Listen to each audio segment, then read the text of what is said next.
Hello, bienvenue dans ce nouvel épisode de ton atelier créatif où on va apprendre à créer les planches du Kamishibai. Donc ça va être très simple, on va commencer par présenter le matériel à l'enfant, donc le matériel créatif avec la palette, la gouache de couleur primaire et la couleur noire, éventuellement lui montrer un peu comment fonctionnent les couleurs, les mélanges. Donc différents pinceaux, des crayons aquarellables, un crayon papier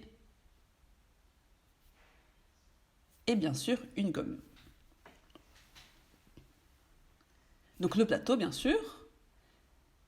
Et enfin, donc les futures planches qui sont en fait des feuilles aquarellables d'épaisseur 300 grammes, donc assez rigides et épaisses. Donc voilà, donc on est prêt à commencer. Donc on va commencer par créer des marges sur les planches. Alors pourquoi des marges? En fait c'est très simple, tu vois, on a des marges en fait sur le butai qui fait qu'une partie de la planche ne se verra pas par le public de l'histoire. Du coup, on va tout simplement tracer cette marche, donc avec un crayon à papier, sur la planche.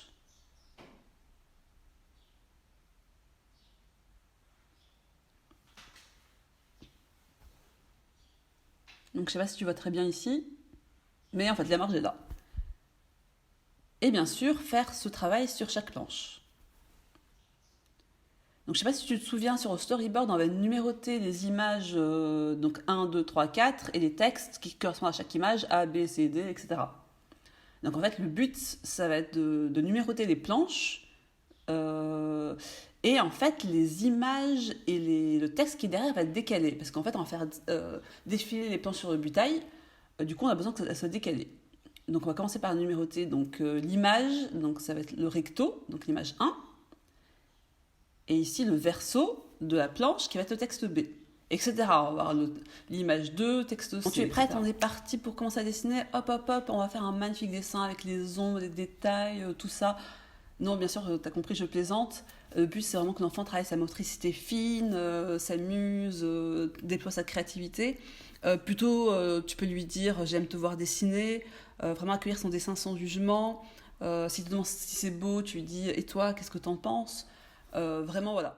Donc là, je vais te montrer un exemple d'une planche que je vais réaliser. Donc je commence par dessiner à l'intérieur du cadre qu'on a dessiné auparavant.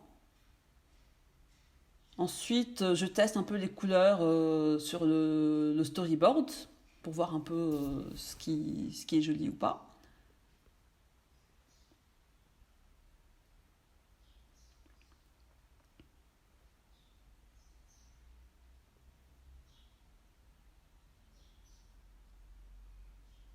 Ensuite, on passe à la peinture. Donc ici, à l'aquarelle. Je pense que tu as remarqué. Donc là, c'est pareil, l'enfant, il faut le laisser vraiment, s'il déborde ou quoi, c'est pas du tout important. L'essentiel, c'est qu'il fasse des dessins assez grands pour qu'ils puissent être vus par le public et voilà. Donc voilà, ça donne quelque chose comme ça. Bon, j'espère que cette vidéo t'a plu. En tout cas, moi je te dis à très vite pour le prochain épisode. À bientôt!